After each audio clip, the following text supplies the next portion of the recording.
Cyber തട്ടിപ്പ്. Vivo IQ ഉപഭോക്താക്കളെ ലക്ഷ്യമിട്ട് തട്ടിപ്പ് സംഘം ഒറിജിൻ OS അപ്ഡേറ്റ് എന്ന മെസ്സേജ് വഴി ബാങ്കിംഗ് വിവരങ്ങൾ ചോർത്താൻ ശ്രമം. ജാഗ്രതാ മുന്നറിയിപ്പ് നൽകി പോലീസ്. ഫോൺ ആപ്പ് പരസ്യത്തിനെതിരെ പരാതിയുമായി നടൻ അജു വർഗീസ്.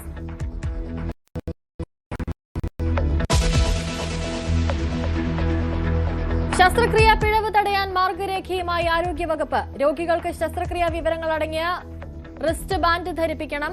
ശസ്ത്രക്രിയ നൽകേണ്ട ശരീരഭാഗം മുൻകൂട്ടി അടയാളപ്പെടുത്തണം. ഓപ്പറേഷൻ തിയേറ്ററിൽ മൊബൈൽ ഫോൺ ഉപയോഗിക്കരുതെന്നും നിർദ്ദേശം. കൊല്ലം ജില്ലാ ആശുപത്രി ജീവനക്കാരന്റെ തലക്കടിച്ച രോഗി.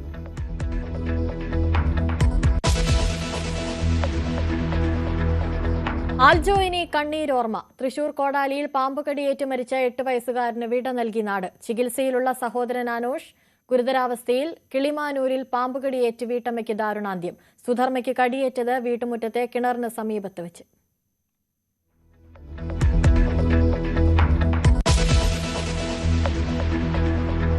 വയനാട്ടിലെ വീട് പരിശോധനയിലെ ട്രോളുകൾക്ക് മറുപടിയുമായി മന്ത്രി കെ രാജൻ. കൂലിപ്പണിക്കാരൻ രാജൻ എന്ന പരിഹാസം കേൾക്കുമ്പോൾ ആത്മാഭിമാനം മാത്രം. കൂലിപ്പണിക്കാരൻ രാജൻ തൃശ്ശൂരിൽ ഒരു പണിക്കാരനെ കിട്ടി വാർത്തപ്പണിക്ക്. ഞാൻ തുറന്നു പറയട്ടെ, ഒരു കൂലിപ്പണിക്കാരൻ രാജൻ എന്ന വാക്ക് കേൾക്കുമ്പോൾ ഈ പാർട്ടി ഓഫീസിൽ നിന്ന് പറയാം, എനിക്ക് ആത്മാഭിമാനം വർദ്ധിക്കുന്നതല്ലാതെ ഒരു തരി പോലും അത് കുറഞ്ഞിട്ടില്ല.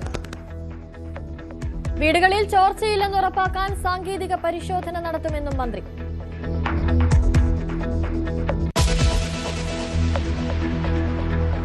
സംസ്ഥാനത്ത് കനത്ത ചൂട് തുടരുന്നു. വൈദ്യുതി ഉപയോഗവും കുതിക്കുന്നു. വൈദ്യുതി വാങ്ങാൻ റെഗുലേറ്ററി കമ്മീഷനോട് അനുവാദം തേടി KSEB. 250 മെഗാവാട്ട് വാങ്ങുക അധിക നിരക്കിൽ.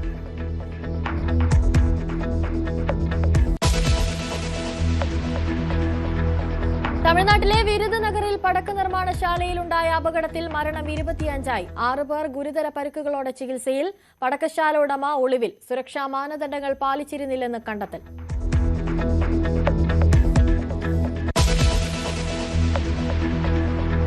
തമിഴ്നാട്ടിൽ നിയമസഭാ തെരഞ്ഞെടുപ്പ് പ്രചാരണത്തിന് നാളെ കൊട്ടിക്കലാശം. വനിതാ സംവരണ ബിൽ മുതൽ വികസനം വരെ പ്രചാരണ വിഷയം. 200 സീറ്റ് നേടുമെന്ന് MK സ്റ്റാലിൻ. അനിശ്ചിതത്വങ്ങൾക്ക് ശേഷം പ്രചരണത്തിനെത്തി രാഹുൽ ഗാന്ധി.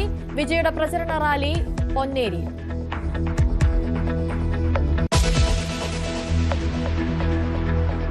വടക്കൻ ജപ്പാനിൽ വൻ ഭൂചലനം. 7.4 തീവ്രത രേഖപ്പെടുത്തി. നാശനഷ്ടങ്ങൾ റിപ്പോർട്ട് ചെയ്തിട്ടില്ല. പ്രദേശത്ത് സുനാമി മുന്നറിയിപ്പ്.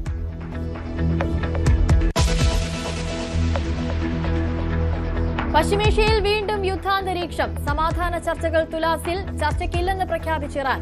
ഒമാൻ കടലിൽ ഇറാൻ കപ്പൽ വെടിവെച്ച് പിടിച്ചെടുത്തു.